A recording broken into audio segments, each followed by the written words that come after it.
To immediately date this video, I'm recording this in about Hellhole 2020. I'm hoping that's specific enough to pinpoint the time of the year. I hope. And, you know, we all got so much fucking free time. I think this is a great time for me to start pitching manga to people. I personally love reading manga. I read more than I watch anime.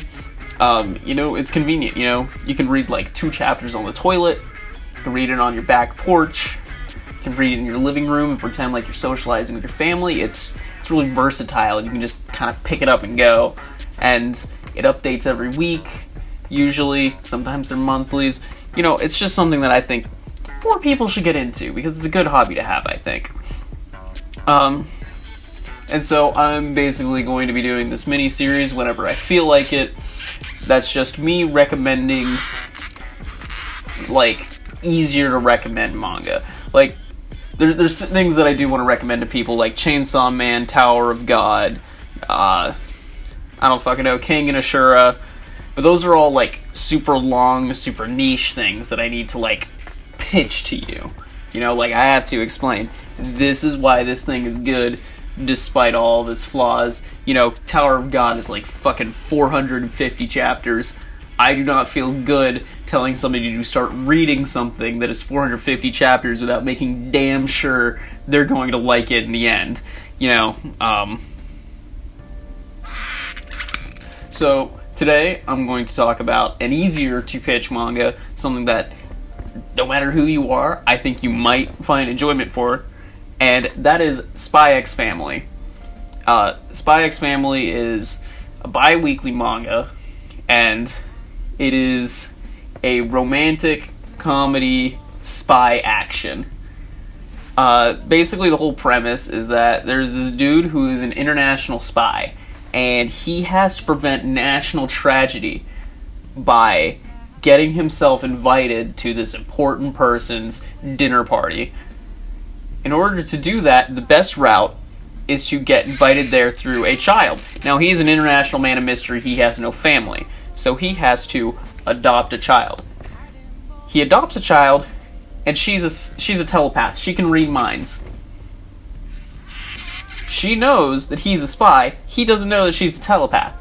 And then he goes to the school that the child attends. It's a mega prestigious school, and he's like, I need to enroll my child here, because he needs her to get to the kid. And they're like, where's your wife? Because they're super prestigious assholes. They need a complete family. So he goes and finds himself a wife, just a random single woman who's just desperate for a husband, because they're arresting people who are single on accounts that they might be spies.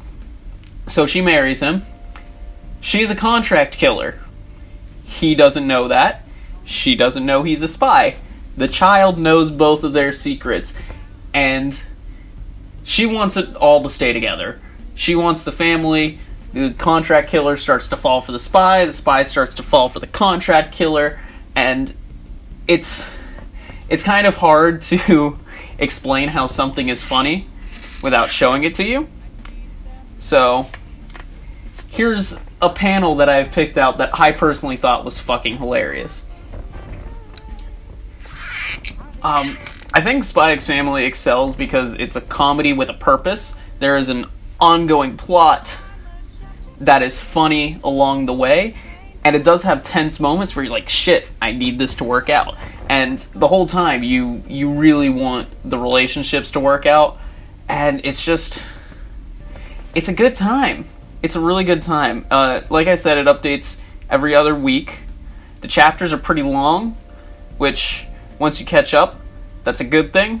There is a lot more I could say about it, as to the nuance, to the creativity of the world.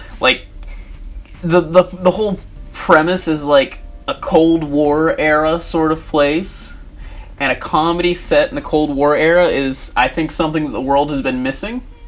Other than that, I don't want to say too much, because this is supposed to be a short, sweet, hey, here's something for you to do. Go read Spy X Family. If you need somewhere to read it, I personally use Manganello. Use that to catch up. Viz Media, the official English distributor, They publish the first chapter and the most recent 3 for free every week. Well, every other week. So you can read it through official channels, which is always a nice feeling to be able to actually, like, contribute, I think. And, like, personally, I want this shit to get popular, because I want this fucking animated. It's beautiful, it's beautiful. So I need other people to read this shit so that it can get animated, alright? Alright. So, read Spy X Family. That's all I've got for you today. See ya.